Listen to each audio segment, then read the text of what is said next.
Welcome to Shalan's kitchen art. ഇന്ന് ഞാൻ ഇവിടെ പരിചയപ്പെടുത്തുന്നത് ഉന്നക്കായയാണ്. 1 കിലോ ഏത്തപ്പഴം അധികം പഴുക്കാത്തതെടുക്കാം. ഇനി അത് ഒരു ഇഡ്ഡലി പാത്രത്തിൽ വെച്ച് ഒന്ന് വേവിക്കാൻ വെക്കാം. ഒരു 6-7 മിനിറ്റ് വെന്താൽ മതി. ഇപ്പം പഴം ഒരുപാടങ്ങ് വെന്ത് പോയിട്ടില്ല, ജസ്റ്റ് ഒരു പൊട്ട് വീണിട്ടുള്ളൂ. ആ ഭാഗത്തിൽ വേണം എടുക്കാനായിട്ട്.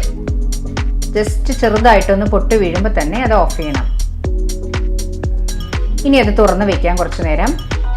പഴം നന്നായി തണുത്തിട്ടുണ്ട്. ഇനി അത് നമുക്ക് ഒരു മിക്സിയിൽ അടിച്ചെടുക്കാം. 2ആയിട്ട് മുറിച്ച് ഇടാം. ഒരുപാട് അങ്ങ് ഇടരുത്, ഒരു 3 പീസൊക്കെ ഇട്ടാൽ മതി. കണ്ടിന്യൂസ് ആയിട്ട് അങ്ങ് അടിക്കരുത്, ജസ്റ്റ് ഒന്നിലിട്ട് ഒന്ന് അടിക്കുക, പിന്നെ ഓഫ് ചെയ്യുക.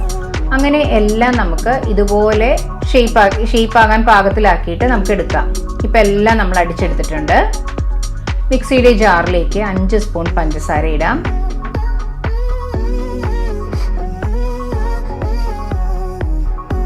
5 ഏലക്കായ, 1 മുട്ട, ഇതെല്ലാം ചേർത്ത് നന്നായിട്ടൊന്ന് അടിച്ചെടുക്കാം. ഇനി പാനിലേക്ക് 3 സ്പൂൺ നെയ്യ് ചേർക്കാം. ചിരവിയ അരമുറി തേങ്ങ ചേർക്കാം.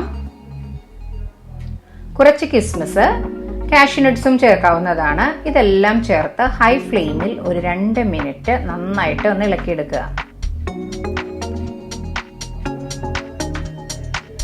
ഇപ്പോൾ 2 മിനിറ്റ് കഴിഞ്ഞു. ഇനി ഒരു മീഡിയം ഫ്ലെയിമിലിട്ട് 5-6 മിനിറ്റും കൂടി നന്നായിട്ടൊന്ന് ഇളക്കുക. ഇപ്പോൾ ഒരു 5-6 മിനിറ്റ് കഴിഞ്ഞിട്ടുണ്ട്. ഇനി നമ്മൾ നേരത്തെ അടിച്ചു വെച്ച മുട്ടയും പഞ്ചസാരയും ചേർക്കാം. നന്നായിട്ട് ഒന്ന് മിക്സ് ചെയ്യാം.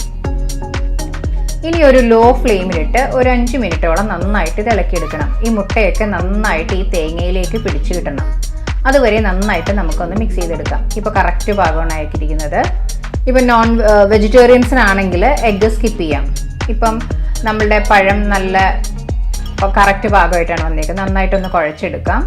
വേണമെങ്കിൽ ഇത് അടിച്ചത് നമുക്ക് കുറച്ച് നേരം ഫ്രിഡ്ജിൽ വെക്കാം. ഇനി ഓരോ ഉരുളകളാക്കാം. ഇപ്പം കുറച്ച് കയ്യിൽ എണ്ണ തടവിയിട്ട് നമ്മൾ ഈ ഉരുളകളാക്കിയ പഴം കയ്യിൽ വെക്കാം. ഇനി അതിൻ്റെ നടുക്ക് തേങ്ങയുടെ ഫില്ലിംഗ് ചേർക്കാം. ഇനി അതെല്ലാം പതുക്കെ എടുത്ത് ഒരു റൗണ്ട് ഷേപ്പ് ആക്കാം. നമ്മളുടെ പഴം കറക്റ്റ് പാകമാണ്. ഇനി അതെല്ലാം അവിടുത്തൊന്നും എടുത്ത് ഒട്ടും ഫില്ലിംഗ് ഒന്നും പുറത്ത് കാണാത്ത രീതിയിൽ നല്ല കറക്റ്റായിട്ട് റൗണ്ടാക്കി എടുക്കാം. വേണമെങ്കിൽ കയ്യിൽ കുറച്ചും കൂടെ എണ്ണ തടവാം. ഇനി അത് നമുക്ക് ഉന്നക്കായയുടെ ഷേപ്പ് ആക്കാം. ഉന്നക്കായയുടെ ഷേപ്പ് എന്ന് ഉദ്ദേശിക്കുന്നത് പഞ്ഞിക്കായയുടെ ഷേപ്പ് പോലെയാണ് വരേണ്ടത്. ആ ഒരു ഷേപ്പാണ് ഉന്നക്കായ്ക്ക് കിട്ടേണ്ടത്. അതുപോലെ എല്ലാം നന്നായിട്ട് ഷേപ്പ് ചെയ്തെടുക്കാം. പാനിൽ ഇപ്പോൾ ഓയിൽ ചൂടായിട്ടുണ്ട്. ഇനി നമുക്ക് ഓരോ ഉന്നക്കായ അതിലേക്ക് ഇട്ട് കൊടുക്കാം.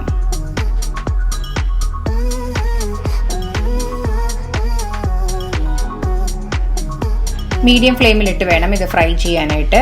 ഒരു സൈഡ് മൊരിഞ്ഞെങ്കിൽ നമുക്ക് മറിച്ചിടാം. ഉന്നക്കായ്ക്ക് എപ്പോഴും അധികം പഴുക്കാത്ത പഴം വേണം എടുക്കേണ്ടത്. ചെനച്ച പഴത്തേക്കാളും കുറച്ചും കൂടി ഒന്ന് പഴുത്ത പഴം. ഒരിക്കലും പഴുത്ത പഴം എടുക്കരുത്. ഇപ്പം എല്ലാ സൈഡും നല്ല ഗോൾഡൻ ബ്രൗൺ ആയിട്ട് മൊരിഞ്ഞിട്ടുണ്ട്. ഇനി നമുക്കത് ഊറ്റിയെടുക്കാം.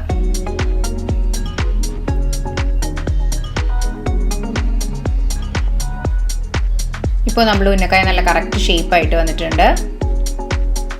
ഇനി അതൊരു പ്ലേറ്റിലേക്ക് മാറ്റാം. ഇപ്പോൾ നമ്മളുടെ ഉന്നക്കായ റെഡി ആയിട്ടുണ്ട്. എല്ലാവരും ട്രൈ ചെയ്ത് നോക്കുക. നിങ്ങൾക്ക് ഇഷ്ടപ്പെട്ടെങ്കിൽ ലൈക്ക് ചെയ്യാനും ഷെയർ ചെയ്യാനും സബ്സ്ക്രൈബ് ചെയ്യാനും സപ്പോർട്ട് ചെയ്യാനും മറക്കരുത്. തൊട്ടടുത്തുള്ള ബെൽ ഐക്കൺ പ്രസ് ചെയ്താലേ ഇനി ഞാൻ അടുത്തിടുന്ന വീഡിയോയുടെ നോട്ടിഫിക്കേഷൻ കിട്ടുകയുള്ളൂ. Thanks for watching my channel.